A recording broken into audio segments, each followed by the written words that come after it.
তার রূপের কাছে বলিউডের নায়িকারা ফেল। জয়া আহসান। অনেকের মনেই প্রশ্ন আসে, আচ্ছা জয়া কি বিবাহিত? ঢাকার জমিদার পরিবারের বৌমা ছিলেন একসময়, ডিভোর্স হয়েছে বহুদিন। বিবাহ বিচ্ছেদের পরেই যেন গ্ল্যামার বেড়ে গেল জয়ার। তবে এখনো কেন স্বামীর আহসান পদবি ব্যবহার করছেন? কোন পিছুটান রয়ে গিয়েছে নায়িকার? ওই হাসিটার পিছনে অনেক কষ্ট, অনেক না বলা কথা। এমনি এমনি সব ছেড়ে মায়ের কাছে তিনি চলে আসেননি, কারণ রয়েছে। নিজেকে সবার থেকে আলাদা মনে করেন। স্বামীর থেকে স্ত্রীর গ্ল্যামার বেশি, সেটাই কি মন ভাঙার কারণ ছিল? অবশ্য সেসব নিয়ে খুব একটা আফসোস নেই। নিজের মতন বাঁচতে ভালোবাসেন নায়িকা। শাড়ির প্রতি একটা আলাদা টান। মাকে নিয়ে কোন ছোটবেলার স্মৃতি এখনো হাতড়ে বেড়াচ্ছেন জয়া? ভারতের নায়িকাদের থেকেও বেশি গ্ল্যামারাস জয়া আহসান? আপনার কি মনে হয়? বাংলাদেশের মানুষ হয়েও ভারতের দর্শকদের কাছে খুব জনপ্রিয় জয়া। অভিনয় প্রতিভা দিয়ে তিনি দর্শক মনে গভীর ছাপ ফেলেছেন। কিন্তু অনেকেই জানেন না জয়া আসলে বিবাহিত বললেও ভুল বলা হবে। ডিভোর্সে, সেই বিয়ে টেকেনি জয়ার বয়সের সাথে সাথে যেন গ্ল্যামার বেড়েই চলছে। অনেকেই জানেন না জয়া 1998 সালে অভিনেতা ফয়সাল আহসানকে বিয়ে করেছিলেন।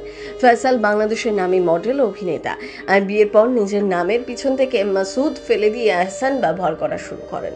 2011 সালে বিয়ে 13 বছর পর দাম্পত্য ভাঙার সিদ্ধান্ত নেন। তবে বিয়ে ভাঙলেও নিজের নাম থেকে আর মুছে ফেলেননি আহসান পদবি, আর ফেরেননি মাসুদ পদবিতে। ঢাকার জমিদার পরিবারে জয়া আহসানের বিয়ে হয়েছিল। বিয়ের পর একসাথে বেশ কিছু কাজও করেন। ডিভোর্সের কারণ নিয়ে কখনোই খুব বেশি মুখ খোলেননি। তবে শোনা যায় একই পেশায় কাজ করা সত্ত্বেও সাফল্যের দিক দিয়ে জয়া এগিয়ে গিয়েছিলেন অনেকটাই, আর সেটা নিয়েই নাকি সমস্যা শুরু। ইগোর লড়াইটা সম্পর্ক ভাঙার মূল কারণ, এমনটাই গুঞ্জন শোনা যায়।